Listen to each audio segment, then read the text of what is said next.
भक्तों, पूज्य गुरुजी ने अभी अपनी 2 दिन पहले की कथा में एक ऐसा विशेष उपाय बताया है जो उन्होंने आज तक अपनी किसी भी कथा में नहीं बताया।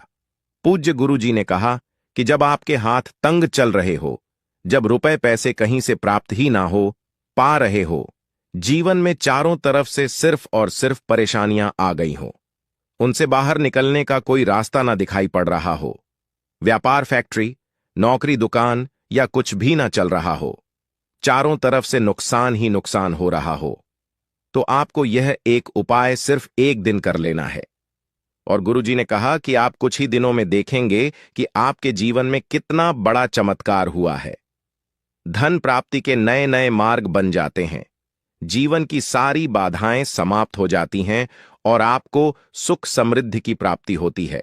तो चलिए जानते हैं इस विशेष उपाय के बारे में। लेकिन उससे पहले एक है, अगर आप चैनल पर नए हैं तो कृपया चैनल को सब्सक्राइब अवश्य कर लें और कमेंट बॉक्स में जय माता लक्ष्मी अवश्य लिखें। मां लक्ष्मी आपकी इस वीडियो को जो भी मनुष्य पूरा देखे, उसकी सारी मनोकामनाएं पूरी कर देना, उसकी झोली खुशियों से भर देना। भक्तों, क्या आप जानते हैं कि आपके पैरों की चप्पल भी आपके जीवन का भाग्य बदल सकती है? घर में सुख शांति और बरकत लाने में हमारे आसपास की हर चीज का बड़ा महत्व है। हिंदू सनातन ज्योतिष शास्त्र के अनुसार हमारे जीवन पर उन वस्तुओं का गहरा प्रभाव पड़ता है जिनका संबंध हमारे ग्रहों से होता है। इसलिए घर की हर चीज को सही जगह पर रखना और उसके महत्व को समझना बेहद जरूरी है। आज हम बात करेंगे पैरों में पहनने वाले चप्पल की। यह हमारे रोजमर्रा के जीवन का अहम हिस्सा है, लेकिन क्या आप जानते हैं कि यह आपकी किस्मत को भी प्रभावित कर सकती है? सही तरीके से रखी गई चप्पलें घर में सुख और समृद्धि लाती हैं, जबकि लापरवाही से रखी गई चप्पलें दुर्भाग्य और आर्थिक परेशानियों का कारण बन सकती हैं। भक्तों, कहा जाता है कि किसी इंसान की चप्पल देखकर उसकी आर्थिक और सामाजिक स्थिति का अंदाजा लगाया जा सकता है। सही आदतें और चप्पलों की देखभाल न सिर्फ आपके भाग्य को संवार सकती हैं, बल्कि जीवन को और भी सुखद बना सकती हैं। तो आइए जानते हैं उन महत्वपूर्ण बातों के बारे में जो चप्पलों से जुड़ी हैं और जिन पर ध्यान देना बेहद जरूरी है। लेकिन उससे पहले अगर आप चाहते हैं कि मां लक्ष्मी का आशीर्वाद हमेशा आपके साथ रहे, तो इस वीडियो को लाइक करें, चैनल को सब्सक्राइब करें और कमेंट बॉक्स में जय मां लक्ष्मी हम पर और हमारे परिवार पर कृपा करें, हमारे दुख दूर करें, जरूर लिखें। नंबर 1, टूटी या पुरानी चप्पलें। आपने अक्सर देखा होगा कि कई लोगों के घर में टूटी हुई या बहुत पुरानी चप्पलें पड़ी रहती हैं। लोग इन्हें ठीक करवाने या फेंकने में देर कर देते हैं, लेकिन ऐसी चप्पलें घर में अशांति और नकारात्मक ऊर्जा का कारण बनती हैं। इसीलिए अगर आपकी कोई चप्पल टूट जाए या बेकार हो जाए तो उसे तुरंत घर से हटा दें। नंबर 2, मुख्य द्वार पर जूते चप्पल ना रखें। मुख्य द्वार घर का सबसे महत्वपूर्ण स्थान होता है, जहां से मां लक्ष्मी का आगमन होता है। अगर यहां जूतों और चप्पलों का ढेर लगा रहेगा या गंदगी होगी तो यह मां लक्ष्मी को नाराज कर सकता है। ऐसा होने से घर में आर्थिक तंगी और कष्टों का सामना करना पड़ सकता है। नंबर 3, ईशान कोण में चप्पलें ना रखें। घर के उत्तर पूर्व कोने को ईशान कोण कहा जाता है और इसे बेहद पवित्र माना गया है। इस दिशा में भगवान का वास होता है। अगर आप इस दिशा में जूते या चप्पल रखते हैं तो यह अशुभ माना जाता है। इससे घर में नकारात्मक ऊर्जा फैलती है और दरिद्रता का वास हो सकता है। नंबर 4, चप्पलें सही तरीके से रखें। अक्सर लोग चप्पल उतारते समय उन्हें ऐसे ही फेंक देते हैं, जिससे एक चप्पल दूसरी के ऊपर आ जाती है। यह एक अशुभ संकेत माना जाता है। ऐसा करने से नकारात्मक ऊर्जा का प्रभाव बढ़ा सकता है। इसलिए जब भी चप्पल उतारे, उन्हें सही तरीके से और व्यवस्थित रूप से रखें। इन छोटी छोटी बातों का ध्यान रखकर आप अपने घर में सुख शांति और समृद्धि को बनाए रख सकते हैं। यह बातें न केवल आपके जीवन को बेहतर बनाती हैं, बल्कि आपके आसपास के माहौल को भी सकारात्मक बनाती हैं। ध्यान रखें, छोटी छोटी आदतें बड़े बदलाव ला सकती हैं। अगर आपकी चप्पल उलटी हो या दूसरी चप्पल पर पड़ी हो तो यह बीमारियों का संकेत माना जाता है। इसीलिए अगर कोई चप्पल उलटी दिखे तो उसे तुरंत सीधा कर दें और अपनी चप्पल को कभी भी उलटा न छोड़े। नंबर 5, घर में चप्पल को दहलीज पर खड़ा करके न रखें। कई लोग चप्पल को सुखाने के लिए दहलीज पर रख देते हैं, लेकिन ऐसा करना अशुभ माना जाता है। इससे घर में नकारात्मक ऊर्जा उत्पन्न होती है और बरकत खत्म हो जाती है। दहलीज को घर के प्रवेश का महत्वपूर्ण स्थान माना गया है, जिसे साफ सुथरा रखना जरूरी है। जब चप्पल या जूते दहलीज पर रखे जाते हैं तो यह न केवल घर की सुंदरता को प्रभावित करता है, बल्कि देवी देवताओं की कृपा को भी दूर कर सकता है। नकारात्मक ऊर्जा का असर हमारे मानसिक स्वास्थ्य और परिवार के सदस्यों के संबंधों पर भी पड़ सकता है। नंबर 6, जूते चप्पल पहनकर कभी भोजन न करें। माता अन्नपूर्णा इससे नाराज हो जाती हैं और दुर्भाग्य पीछा नहीं छोड़ता। इसी तरह घर की रसोई में भी जूते चप्पल पहनकर ना जाएं। यह बहुत अशुभ माना जाता है और इससे ग्रहों पर बुरा असर पड़ सकता है, जिससे जीवन में कठिनाइयां बढ़ सकती हैं। नंबर 7, घर के दरवाजे पर चप्पल उतारने से बचे। किसी को भी उपहार में जूते चप्पल ना दें। पुराने टूटे या घिसे हुए जूते चप्पल पहनना भी अशुभ माना जाता है। यह दुर्भाग्य को निमंत्रण देता है। अपने जूते चप्पलों को हमेशा साफ रखें और नियमित रूप से धोकर पहनें। घर में जूते चप्पल इधर उधर बिखरे ना रखें। जिस घर में चप्पल बिखरी रहती है वहां शनिदेव का अशुभ प्रभाव पड़ता है। नंबर 8, अगर आप शनिदेव की कृपा पाना चाहते हैं तो शुभ कार्य के लिए जाते समय या घर से बाहर निकलते समय फटे हुए जूते चप्पल कभी ना पहने। ऐसा माना जाता है कि फटे या टूटे हुए जूते चप्पल पहनने से कार्य में रुकावट आ सकती है। शनिदेव को फटे हुए जूते चप्पल अप्रिय लगते हैं, जिससे उनकी नाराजगी हो सकती है। इसलिए शुभ अवसरों पर हमेशा अच्छे और सही जूते चप्पल पहनने की सलाह दी जाती है। यदि संभव हो तो नए या अच्छी स्थिति में जूते चप्पल पहनें, ताकि आपकी यात्रा सफल और शुभ हो। इसके अलावा अगर आप किसी विशेष स्थान पर जा रहे हैं जहां अच्छे कपड़े पहनने की जरूरत है, तो जूते चप्पल भी आपके पहनावे का एक महत्वपूर्ण हिस्सा है। नंबर 9, शनिवार के दिन जूते चप्पलों का दान करना शुभ माना जाता है। खास तौर पर चमड़े से बने जूते चप्पल शनिवार को दान करने से शनिदेव प्रसन्न होते हैं। ऐसा माना जाता है कि यह दान इंसान की आर्थिक स्थिति सुधार है और जीवन की बाधाओं को दूर करता है। अलावा दान करने से इंसान के पाप कम होते हैं और पुण्य में वृद्धि होती है। यह न केवल मानसिक शांति देता है, बल्कि संतोष और आत्मिक प्रसन्नता भी प्रदान करता है। नंबर 10, घर में फटे पुराने जूते चप्पल रखने से बचे। पुराने और अनुपयोगी जूते चप्पल घर में रखने से नकारात्मक ऊर्जा फैलती है। इसका असर यह होता है कि घर में कोई ना कोई बीमार रहता है और गरीबी का वास बना रहता है। इसके साथ ही यह घर में वास्तु दोष भी उत्पन्न करता है। ऐसे जूते चप्पलों को या तो घर से बाहर निकाल दें या किसी जरूरतमंद को दान कर दें। नंबर 11, जिन लोगों की कुंडली में शनि ग्रह भारी होता है या जिनकी ग्रह दशा में शनि की 7.5 चल रही होती है, उनके लिए यह उपाय विशेष लाभकारी हो सकते हैं। उन्हें मंगलवार, शनिवार और ग्रहण के दिन जूते चप्पल खरीदने से परहेज करना चाहिए। अमावस्या के दिन भी जूते चप्पल ना खरीदें, क्योंकि ऐसा करना जीवन में नकारात्मक ऊर्जा और समस्याओं को आकर्षित कर सकता है। नंबर 12, किसी और इंसान की चप्पल पहनने से बचे। घर के सदस्यों की चप्पल इस्तेमाल करना सामान्य है, लेकिन बाहरी इंसान की चप्पल पहनने से आपको उनके दुर्भाग्य और संघर्षों का सामना करना पड़ सकता है। यह आदत अशुभ मानी जाती है और इसे हमेशा टालना चाहिए। नंबर 13, शनि देव को प्रसन्न करने का एक आसान तरीका है। शनिवार को काले जूते पहनकर हनुमान मंदिर जाएं।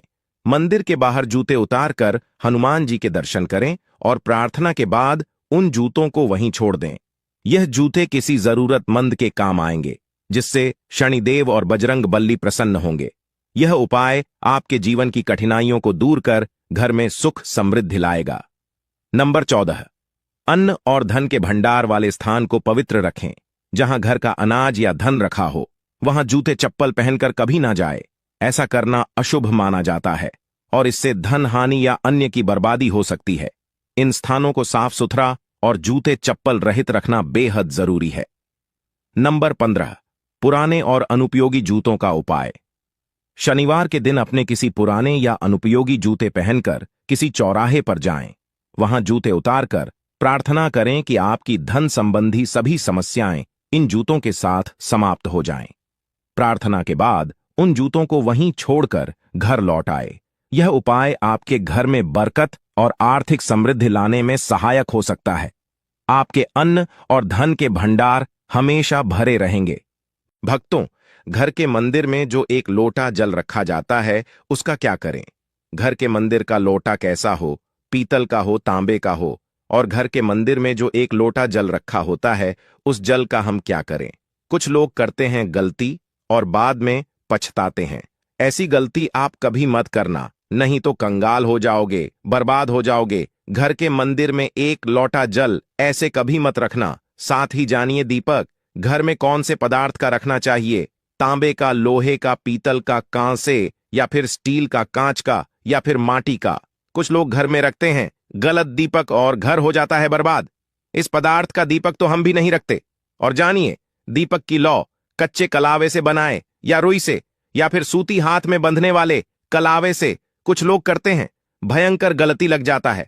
पितृदोष, शनि दोष काल, सर्प दोष, मंगल दोष, भयंकर से भयंकर गरीबी का दोष भी लग जाता है। भक्तों, कुछ लोग यहां पर ऐसे भी होंगे जो इस वीडियो को बीच में ही छोड़ देंगे। अगर इस वीडियो को आपको छोड़ना ही है तो अभी छोड़ देना, परंतु लक्ष्मी जी मां का अपमान मत करना वीडियो को अधूरा छोड़कर। इसलिए आपको घर के मुख्य द्वार पर जल कैसे छिड़कना है, इस कार्य विधि को पूरा ही देखें। आधा अधूरा देखने से समझ लेना आप मां लक्ष्मी का अपमान कर रहे हैं। भक्तों, बहुत समय से आप लोगों के प्रश्न आ रहे हैं कि मुख्य द्वार पर जल छिड़कने का सही समय क्या होता है और सही विधि क्या होती है। किस समय हमें जल छिड़कना चाहिए और क्या मुख्य द्वार पर जल छिड़कने के लिए स्नान करना आवश्यक है या बिना स्नान किए भी मुख्य द्वार पर जल का छिड़काव किया जा सकता है? झाड़ू लगाने से पहले या फिर झाड़ू लगाने के बाद जल छिड़कना चाहिए? और एक और प्रश्न आया है कि क्या पीरियड्स में हम अपने घर के मुख्य द्वार पर जल का छिड़काव कर सकते हैं या मुख्य द्वार पर दीपक दान कर सकते हैं? और जल से ही जुड़ा हुआ एक और प्रश्न है आपका के घर के मंदिर में जो प्रतिदिन हम एक लोटा जल रखते हैं, उस जल का हमें क्या करना चाहिए? किस प्रकार प्रयोग करना चाहिए? क्या हम उसे खाने में प्रयोग कर सकते हैं या फिर हम किसी पौधे में डाल सकते हैं? उस जल का उपयोग किस प्रकार से होना चाहिए? और कुछ लोगों का कहना यह है कि जब हम मुख्य द्वार पर जल छिड़क हैं तो घर के अंदर की तरफ से जल छिड़क या घर के बाहर की तरफ से जल का छिड़काव करें। इसके बारे में कई लोग शंका में हैं।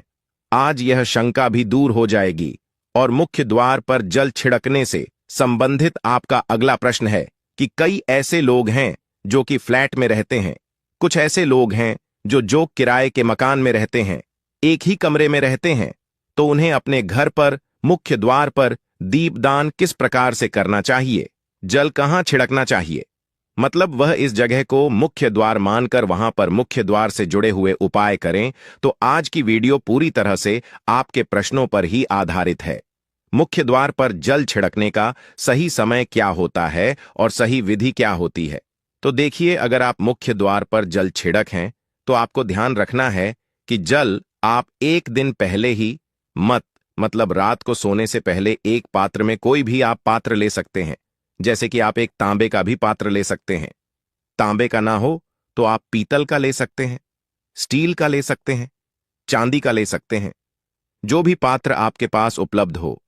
एक लोटे में थोड़ा सा गंगा जल डाल दीजिए और उसके ऊपर शुद्ध जल भर दीजिए। और हां, गंगा जल ना हो तो भी परेशान होने की आवश्यकता नहीं है। सिर्फ शुद्ध जल से भी आप पात्र को भर सकते हैं और उस जल से भरे पात्र को अपने घर की रसोई में रख दीजिए। अब जैसे कि आप अगले दिन सुबह उठकर इस जल का छिड़काव अपने घर के मुख्य द्वार पर करेंगे। अब बहुत से भक्तों के प्रश्न आए हैं कि क्या हम स्नान से पहले यह जल छिड़क सकते हैं या फिर स्नान करना आवश्यक है? देखिए, मुख्य द्वार पर जो सुबह सबसे पहले जल छिड़का जाता है, जैसे कि जो रसोई में रखा हुआ जल होता है, यह एक तरीके से उपाय के तौर पर किया जाता है। भक्तों, घर में किसी भी प्रकार की परेशानी हो, किसी भी प्रकार के दुख दर्द रहता हो, गरीबी हो या फिर कलह क्लेश बहुत अधिक रहता है, मतलब किसी भी प्रकार की नकारात्मक ऊर्जा से आप परेशान हैं, बहुत समय से परेशानियों में ही गिरे हुए हैं, तो ऐसे में घर की रसोई में रखा जाता है और यही जल घर के मुख्य द्वार पर सुबह उठकर छिड़का जाता है। इस जल के छिड़काव से आपके घर की कोई भी परेशानी हो बहुत शीघ्र समाप्त हो जाती है। इस उपाय को करने से आपके घर में सुख समृद्धि भी आती है, कला क्लेश से भी मुक्ति मिलती है, बीमारियों से भी मुक्ति मिलती है। मतलब देखिए, किसी भी प्रकार की मानसिक परेशानी हो, शारीरिक परेशानी हो, आर्थिक तंगी हो, या आपके घर में कोई वास्तु दोष हो, किसी भी प्रकार का ग्रह दोष हो, जैसे कि कई बार ऐसा होता है कि कई लोगों के ऊपर कई प्रकार के बुरे ग्रह दोषों का प्रभाव होता है, जिसकी वजह से घर में परेशानियां हमेशा बनी रहती हैं। तो गृह दोषों के प्रभाव से भी आपको मुक्ति मिलती है। वास्तु दोष और पितृदोष भी समाप्त होता है।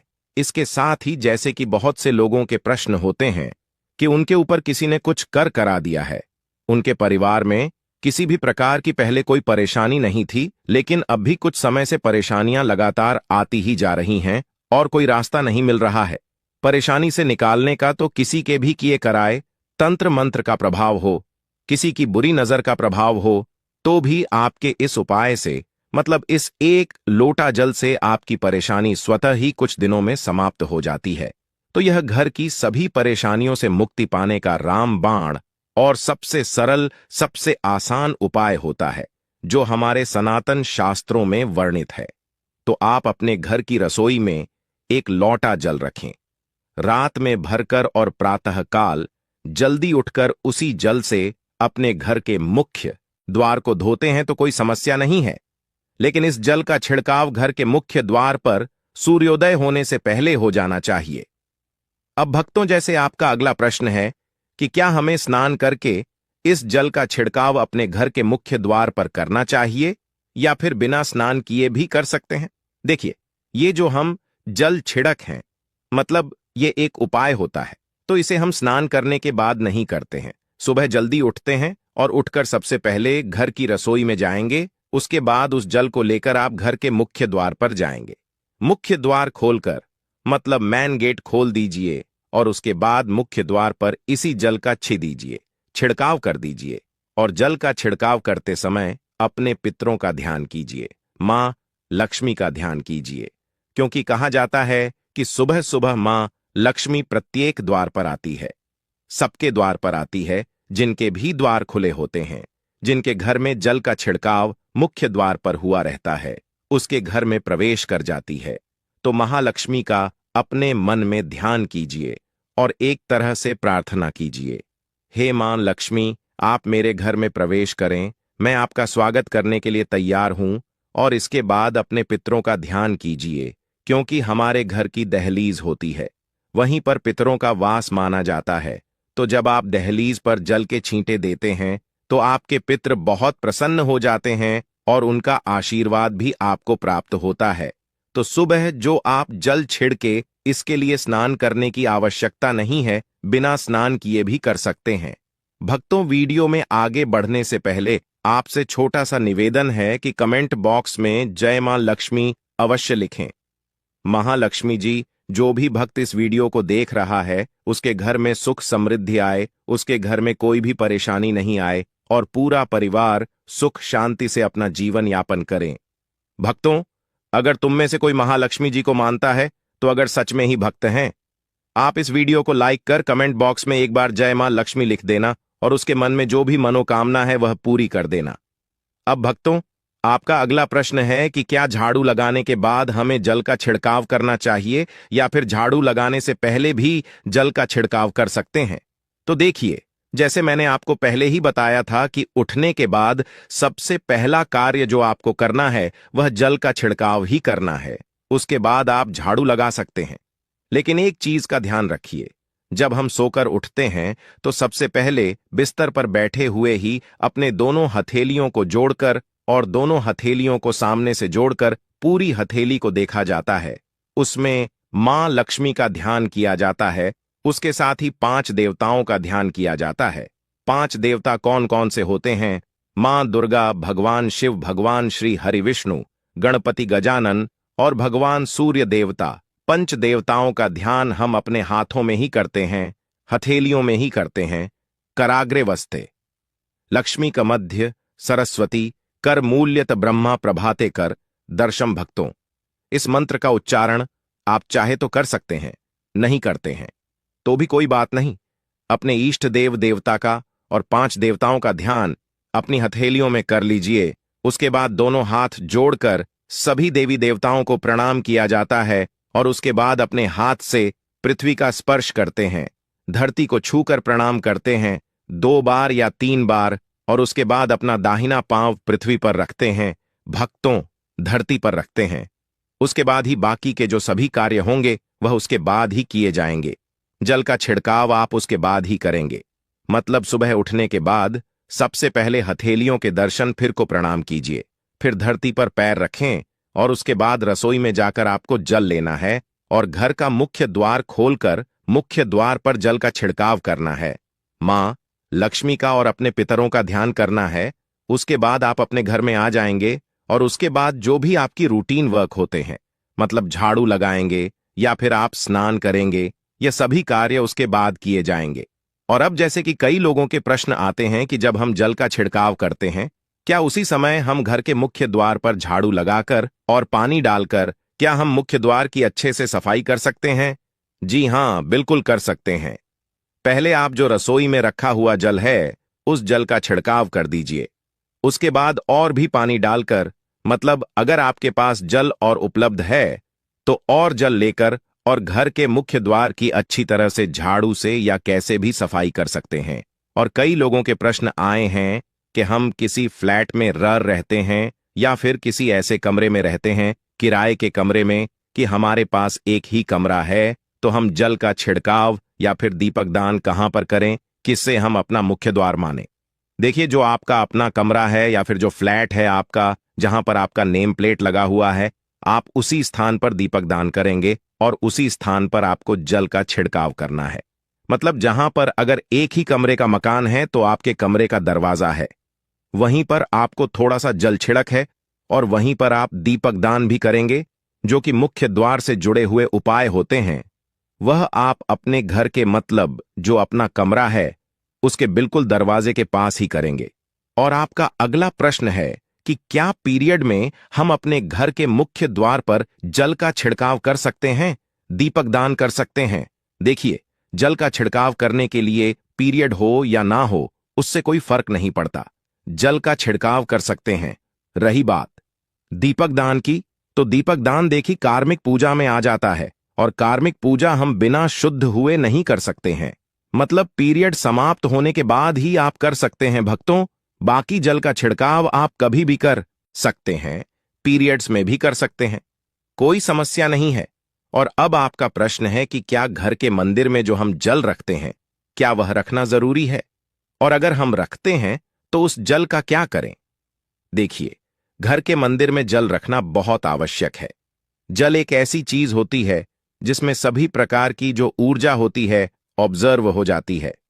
तो जो हम पूजा पाठ करते हैं, मंत्रों का जप करते हैं या वहां पर प्रार्थना करते हैं, जो भी हमारे अपने मन की कामना भी कहते हैं, भगवान से तो सभी चीजें उस जल में समाहित हो जाती हैं। इसलिए पूजा करने से पहले घर के मंदिर में एक लोटा जल रखा जाता है और उसके बाद दीपदान, मतलब एक दीपक प्रज्वलित कर दिया जाता है। यह अग्नि और जल का एक तरह से बैलेंस भी हो जाता है और इसलिए सनातन शास्त्रों के अनुसार घर के मंदिर में एक लोटा जल भी हमेशा होना चाहिए और दीपक भी प्रज्वलित करना चाहिए। तो अब इस जल का करना क्या चाहिए? देखिए, जब हम जल रखते हैं सुबह की पूजा में रखते हैं, मतलब सुबह जो हम पूजा करते हैं, प्रातःकालीन पूजा, उस समय जल रखा जाता है और वह जल हम अगले दिन उठते हैं, मतलब जब आप अगले दिन पूजा करने जाते हैं भक्तों, स्नान इत्यादि करने के बाद, तो आप उस जल को उठाते हैं। सबसे पहले तो उस जल का प्रयोग सुन लीजिए। आप अपने घर के सारे कमरों में, मतलब पूरे घर में उस जल का छिड़काव करते हैं, तो इससे आपके घर का शुद्धिकरण हो जाता है, क्योंकि वह बहुत ही सकारात्मक ऊर्जा से भरा हुआ जल होता है। इससे कई बीमारी अपने आप ही दूर हो जाती है। उस जल का छिड़काव करने से किसी भी प्रकार की नकारात्मक ऊर्जा का प्रवेश आपके घर में नहीं होता, किसी भी प्रकार की परेशानी आपके घर में हो। अगर आप नियमित तौर पर उस जल का छिड़काव करें अपने घर में, तो निश्चित ही आप परेशानियों से मुक्ति पा जाते हैं, किसी के कर तंत्र मंत्र के प्रभाव से मुक्ति पा जाते हैं। दूसरा, इसका उपाय आप कर सकते हैं।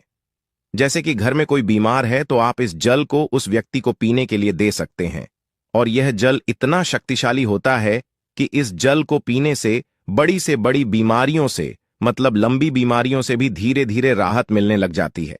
कई बार होता है ना कि आप लोगों के प्रश्न आते हैं कि दवाई तो हम कर रहे हैं, लेकिन दवाई हमें लगता ही नहीं है, दवाई का कोई प्रभाव ही देखने को नहीं मिलता। तो ऐसे में अगर दवाई के साथ साथ उस जल को पीने के लिए रोगी को दिया जाए, यानी दवाई इसी पानी से अगर खाई जाए, तो बहुत अच्छी दवाइयां काम करने लग जाती है। और जैसे कि परिवार में अगर बहुत अधिक कलह क्लेश रहता है, हमेशा आपस में सामंजस्य बनता ही नहीं है, आपस में हर बात पर मतभेद होता है, तो परिवार के सभी सदस्य इस जल में से अगर थोड़ा थोड़ा पीते हैं तो धीरे धीरे विचारों में परिवर्तन आने लग जाता है, सकारात्मक विचार सभी के होने लग जाते हैं और आपस में समन्वय होने लग जाता है। घर से कलह क्लेश और भेद हमेशा के लिए समाप्त हो जाते हैं। और घर के मंदिर में रखे हुए जल का अगला उपाय क्या है? देखिए, अगर आप कोई दुकान करते हैं, कोई व्यापारिक स्थल है आपका, तो प्रतिदिन इसी जल में से थोड़ा सा जल ले जाकर दुकान पर, व्यापारिक स्थल पर छिड़काव कीजिए। इससे आपका दुकान, आपका काम बहुत अच्छा चलता है। मतलब किसी भी प्रकार की परेशानी आपके व्यापारिक स्थल पर नहीं आती है, क्योंकि जैसा मैंने आपको बताया, यह जो जल होता है बहुत शक्तिशाली होता है, बहुत सकारात्मक होता है। अब घर के मंदिर में रखा एक लोटा जल शक्तिशाली और सकारात्मक से भरा क्यों होता है? क्यों इसमें सकारात्मक ऊर्जा का भंडार होता है? आइए जानते हैं। देखिए, जल जो होता है अमृत हुआ, मीठे मीठे फल हुए, भोजन हुआ, अनाज हुआ, उससे भी बढ़कर माना जाता है। देवी देवता आपके दिए हुए इसी जल को ग्रहण करते हैं। घर के मंदिर में एक लोटा जल रखना उतना ही जरूरी है जितना आप सुबह, दोपहर, शाम का भोजन करते हैं। जब हम भगवान की पूजा करते हैं और तांबे के पात्र में या पीतल के पात्र में एक लोटा जल जरूर रखते हैं। जल जो होता है सागर रूपी होता है, और यही सागर आपकी नया पार लगता है। घर के मंदिर में एक लोटा जल रखने का कारण एक और यह होता है कि जो लोग भगवान को डेली भोजन नहीं करा सकते, तो वह घर के मंदिर में एक लोटा जल रखते हैं ताकि भगवान इसे ग्रहण करें। और यह जल रूपी प्रसाद इसके अगले दिन, यह सुबह के समय आप प्रसाद समझकर ग्रहण करें। लेकिन याद रहे, घर के मंदिर में रखा लोटा जल कभी भी तुलसी में अर्पित नहीं करना चाहिए। उसके लिए आप अलग से तांबे के पत्र से तुलसी में जल अर्पित कर सकते हैं, क्योंकि यह जल सभी देवी देवता ग्रहण करते हैं, तो इसीलिए तुलसी में डालना वर्जित है। लेकिन हां, अगर आपके घर में लड्डू गोपाल है, राधा कृष्ण है, और आप एक लोटा जल उनके लिए अर्पित करते हैं, तो आप अगले दिन यानी सुबह के समय वह जल तुलसी में चढ़ा सकते हैं। घर के मंदिर में जो एक लोटा जल रखा होता है, उसके अगले यानी सुबह के समय आप इस जल से अपनी आंखें जरूर धोया करें। इससे आंखों में रोशनी बढ़ती है और आंखों में जितनी भी बीमारी आ जाती है वह दूर होती है। सनातन शास्त्रों के अनुसार जो लोग घर के मंदिर में एक लोटा जल भरकर नहीं रखते, तो उनके घर में अकाल पड़ जाता है, घर कंगाल हो जाता है, बर्बाद हो जाता है, परिवार में मुसीबतें आ जाती हैं और गरीबी का आगमन हो जाता है। आप चाहे तो एक लोटा जल में पुष्प आदि डालकर रख सकते हैं, बहुत ही शुभ माना जाता है। घर के मंदिर में जो जल रखा जाता है, उससे हम और क्या क्या कर सकते हैं, आइए जानते हैं। तो इस जल का छिड़काव करने से बहुत सारी परेशानियां अपने आप ही समाप्त हो जाती हैं। जैसे अगर आपके दुकान पर किसी की नजर लगी है, बहुत से लोगों के प्रश्न आते हैं कि हमारे काम को किसी ने बांध दिया है, मतलब किसी की बुरी नजर ऐसी लग गई है कि पहले तो दुकान बहुत अच्छी चलती थी, अब नहीं चल रही है। तो आप इस उपाय को कर सकते हैं। निश्चित ही बहुत जल्द ही आपको परेशानियों से मुक्ति मिल जाती है और दिन दुगनी रात चौगुनी आपके व्यापार में तरक्की होती है। और हां, घर के मंदिर में रखे हुए जल को आप अपने घर की रसोई में खाना बनाने में, पीने में भी प्रयोग कर सकते हैं। लेकिन खाना बनाने में प्रयोग तभी कीजिए जबकि आपके घर में बिल्कुल सात्विक भोजन बनता हो। मतलब लहसुन प्याज अगर आपके घर में बनता हो तो खाना बनाने में इस जल का प्रयोग नहीं किया जा सकता है। फिर आप इस जल को थोड़ा थोड़ा परिवार के सदस्य मिलकर ग्रहण कर सकते हैं और बचे हुए जल को आप अपने घर में पौधों में डाल सकते हैं। तो देखिए, ऐसा नहीं है कि घर के मंदिर पर रखा हुआ जल बेकार होता है, किसी काम का नहीं होता है। बहुत सारे उपयोग इस जल के होते हैं। अगर हम सही तरीके से प्रयोग करें तो अपने जीवन की बहुत सारी परेशानियों का समाधान मात्र इस एक लोटा जल से हम कर सकते हैं। तो ध्यान रखिए कि मंत्रों से अभिमंत्रित जल बहुत महत्वपूर्ण होता है, बहुत शक्तिशाली होता है, और हमारे घर के मंदिर पर रखा हुआ जल देवताओं का आशीर्वाद होता है, क्योंकि पूरे समय वह देवताओं के पास होता है। देवी देवता वहां पर रहते हैं, तो उस जल में हर प्रकार की शक्ति समाहित होती है, जो कि सकारात्मक शक्तियां होती हैं। और इस जल का प्रयोग अगर हम सही तरीके से करते हैं, मतलब उसको पीने में करते हैं, खाना बनाने में करते हैं, घर में जल का छिड़काव करने में करते हैं, तो इससे हमारी समस्याओं का समाधान होता है। और अगर कोई भी कार्य नियमित तौर पर मतलब प्रतिदिन किया जाता है, तो उसका हमें लाभ प्राप्त होता है। कभी कभी करेंगे तो निश्चित ही आपको उतना लाभ दिखाई नहीं देगा, लेकिन अगर आप नियम बना लेंगे कि हर रोज उसी जल से घर में छिड़काव करना है, घर में प्रत्येक व्यक्ति को थोड़ा थोड़ा पीने के लिए देना है, बचे हुए जल को पौधों में डाल दीजिए, दुकान पर छिड़क दीजिए, अपने घर के व्यापारिक स्थल पर छिड़काव कीजिए, बच्चों की किताबों की जगह में अपने घर की तिजोरी में हर जगह इस जल का छिड़काव कीजिए और नियमित तौर पर कीजिए। चमत्कार आपको निश्चित ही देखने को मिलेगा। इसी प्रकार से जो रसोई में रखा हुआ जल होता है, उसका छिड़काव अपने घर के मुख्य द्वार पर कीजिए, तो इसका भी आपको लाभ बहुत बहुत ही शीघ्र दिखाई देगा। लेकिन इसे अपने रूटीन में शामिल करना होगा, प्रतिदिन नियम से यह कार्य करना होगा, तभी आपको लाभ देखने को मिलेंगे। और हां, कई लोगों के प्रश्न आते हैं कि घर के मंदिर पर जो रखा हुआ जल होता है, तो जब हम अगले दिन उठाते हैं तो उसमें कई बार कुछ चीजें पड़ जाती हैं, कोई कीड़े मकोड़े पड़े जाते हैं, क्योंकि खुला होता है। तो क्या हम उसे ढक सकते हैं? जी हां, बिल्कुल ढक सकते हैं। जब आप पूजा करते हैं सुबह के समय, तो जब तक पूजा कर रहे हैं, जब तक मंत्र उच्चारण कर रहे हैं, तब तक जल खुला रखिए। और उसके बाद जैसे कि आप पूजा पर से उठते हैं, तो उससे पहले जल को किसी भी प्लेट से या कटोरी से ढक दीजिए। फिर जब आप अगले दिन उस जल को उठाएंगे, तो बिल्कुल शुद्ध और साफ सुथरा जल आपको मिलेगा, और उस जल का प्रयोग आप अपने किसी भी कार्य में कर सकते हैं। और भक्तों, आप जब भी घर के मुख्य द्वार पर जल छिड़काव करें, तो गणेश जी भगवान का यह मंत्र जरूर बोले, ओम गम गणपतये नमः। और जो हमने आपको वीडियो में बताया है, उसे ध्यानपूर्वक अच्छी तरीके से समझकर अपने घर के मुख्य द्वार पर जल का छिड़काव करें।